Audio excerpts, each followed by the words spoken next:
Pesugihan di hutan larangan. Hujan turun deras malam itu. Desa Tegal Baru yang terletak di kaki Bukit Sunyaraya terlihat gelap gulita. Lampu-lampu rumah warga mati sejak sore karena petir menyambar trafo utama. Dalam pekat malam itu, hanya terdengar suara kodok dan gemuruh guntur yang memecah kesunyian. Di tengah gelap itu, seorang lelaki bernama Karno berjalan sendirian membawa obor. Bajunya basah kuyup, langkahnya berat. Sejak beberapa bulan terakhir, Karno dikenal sebagai pria yang hidup serba kekurangan. Sawahnya gagal panen, anaknya sakit, dan istrinya terpaksa menjual perhiasan satu-satunya untuk beli beras. Namun malam itu, Karno nekat menuju hutan larangan Sunyaraya. Tempat yang bahkan warga desa tak berani dekati bahkan di siang bolong sekalipun.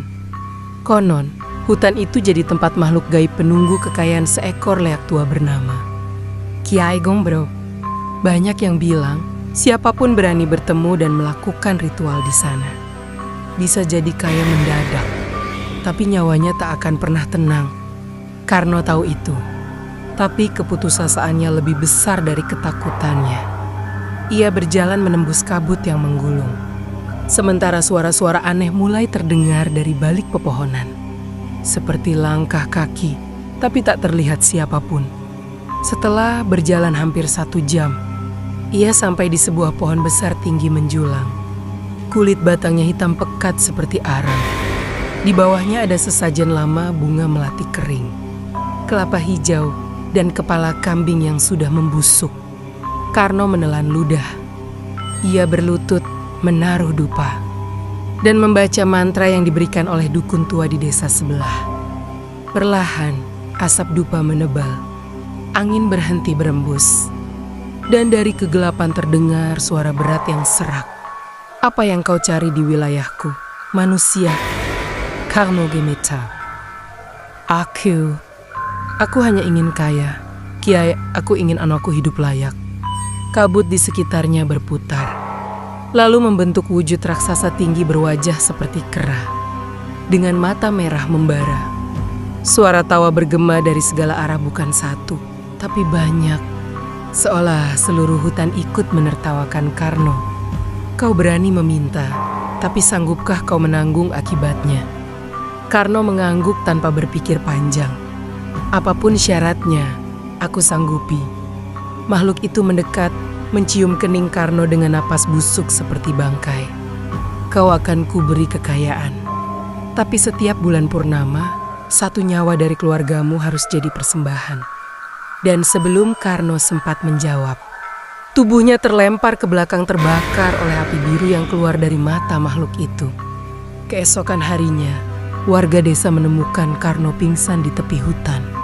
Anehnya, seminggu setelah itu, hidupnya berubah drastis. Ia tiba-tiba punya uang banyak, membeli motor baru. Bahkan sawah-sawahnya panen lebat. Orang-orang mulai iri, tapi juga heran dari mana asal uangnya. Namun sebulan kemudian, malam bulan purnama tiba. Anak bungsu Karno meninggal mendadak, tubuhnya membiru seperti dicekik. Makhluk halus. Karno menangis histeris, tapi tak ada yang bisa menolong. Ia tahu itu harga yang harus dibayar. Sejak itu, setiap bulan purnama, 1 anggota keluarganya mati dengan cara mengerikan. Istrinya ditemukan tergantung di dapur, matanya melotot kosong. Anak sulungnya tewas dengan wajah terbakar. Padahal rumahnya tak terbakar sama sekali. Dan yang paling menyeramkan, setiap kali mayat itu dimakamkan, tanah kuburan mereka bergetar sendiri di malam hari. Warga sering mendengar suara seperti orang tertawa di dalam tanah. Sampai akhirnya, hanya Karno yang tersisa. Ia gila. Setiap malam, ia berjalan ke tepi hutan sambil memanggil nama Kiai Gombro. Meminta ampun, meminta agar arwah keluarganya dikembalikan. Tapi yang datang bukan ampunan, melainkan makhluk-makhluk menyerupai keluarganya. Wajah mereka rusak, tubuh membusuk. Berjalan menuju Karno sambil memanggil, "Bapak, kenapa Bapak jual kami?" Jeritan Karno malam itu terdengar ke seluruh desa. Keesokan paginya, Warga hanya menemukan tubuh Karno tergantung di pohon besar di hutan Sunyaraya, dengan senyum aneh di wajahnya. Dan tulisan di tanah di bawahnya berbunyi, "Pesugihan tidak mengenal belas kasihan." Beberapa warga yang lewat hutan itu sekarang mengaku masih sering melihat sosok Karno berdiri di bawah pohon besar itu, membawa dupa sambil berbisik, "Kau mau kaya juga?" Sudah 3 tahun berlalu sejak kematian Karno di hutan Sunyaraya. Desa Tegal Baru sekarang jadi tempat yang aneh. Sawah-sawah yang dulu hijau kini berubah menjadi lahan tandus. Banyak tikus mati berserakan tanpa sebab. Dan tiap malam bulan purnama, kabut tebal turun menutupi desa. Tak ada warga yang berani mendekat ke hutan itu lagi. Tapi, waktu terus berjalan dan manusia selalu punya rasa penasaran. Salah satunya adalah Raffi, anak muda asal kota yang datang ke desa untuk membuat film dokumenter bertema Legenda Urban Desa Terlarang. Bersama 3 temannya Aldo, Lina, dan Yani, mereka ingin membuktikan bahwa cerita tentang pesugihan Kiai Gombro hanyalah mitos. Malam itu, mereka disambut oleh Pak Darto, kepala desa yang sudah tua. Matanya cekung, wajahnya lelah. Saat Raffi menanyakan arah menuju hutan, Pak Darto langsung diam. "Nak, kalau kalian sayang nyawa, jangan pernah sebut nama hutan itu setelah matahari terbenam." Tapi tentu saja, anak-anak muda itu tak menggubris. Mereka justru makin tertarik. Dan keesokan malamnya, mereka memutuskan masuk ke hutan. Lengkap dengan kamera, lampu, dan drone. Kabut mulai turun lebih cepat dari biasanya. Udara dingin seperti mengiris kulit. Hewan-hewan hutan diam seolah tahu sesuatu yang buruk akan terjadi. "Gila, auranya berat banget," kata Yani sambil menyalakan kamera inframerah. "Kayak ada yang liatin dari jauh," tambah Lina pelan. Di balik monitor, drone menampilkan gambar pepohonan besar. Tapi satu pohon di tengah hutan menarik perhatian. Raffi, pohon hitam yang tak punya daun. Sama seperti yang diceritakan warga. "Kayaknya itu pohon yang dimaksud Pak Darto," gumam Raffi. Saat mereka mendekat, sinyal kamera tiba-tiba hilang. Aldo mencoba memperbaikinya, tapi malah terdengar suara bisikan dari headsetnya.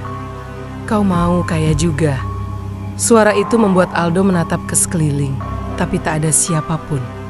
Lalu, dari sudut pandang kamera lain, Yani melihat sesuatu berdiri di belakang. Raffi bayangan tinggi dengan mata menyala merah. Sebelum sempat berteriak, kamera mereka mati bersamaan. Penduduk desa menemukan tenda mereka kosong.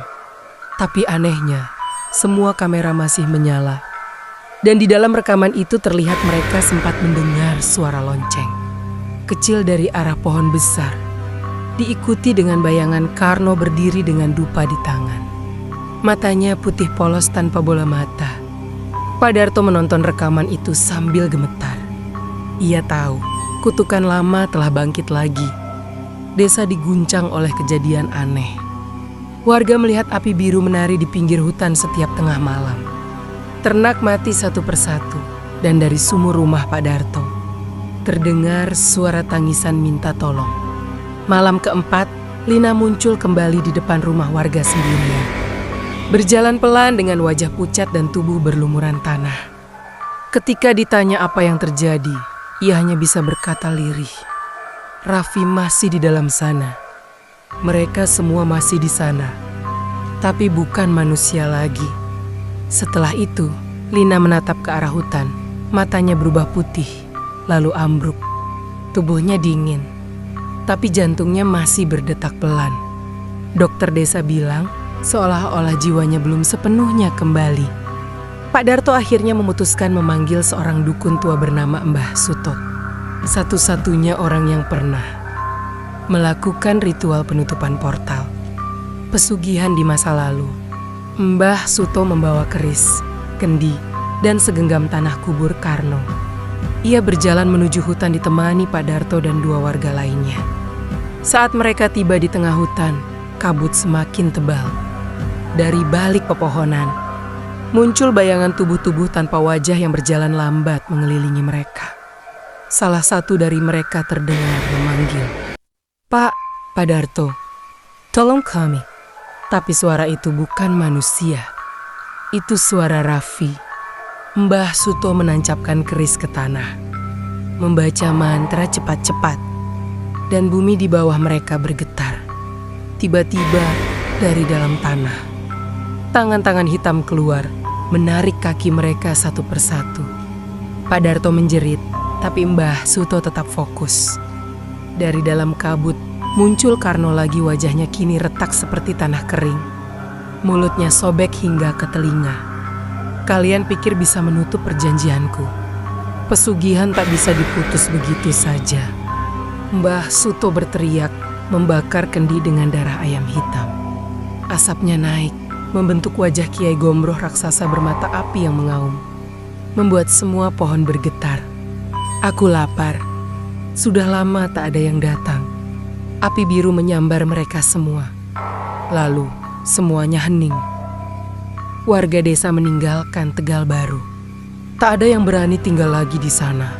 Dari kejauhan hutan Sunyaraya tampak tenang, tapi setiap malam bulan purnama, dari arah pepohonan terdengar suara lonceng kecil dan tawa samar. Konon, siapapun yang masuk ke hutan itu membawa kamera, akan merekam bayangan 4 orang berdiri di bawah pohon hitam, menatap lurus ke lensa sambil berbisik pelan, "Kau mau kaya juga?"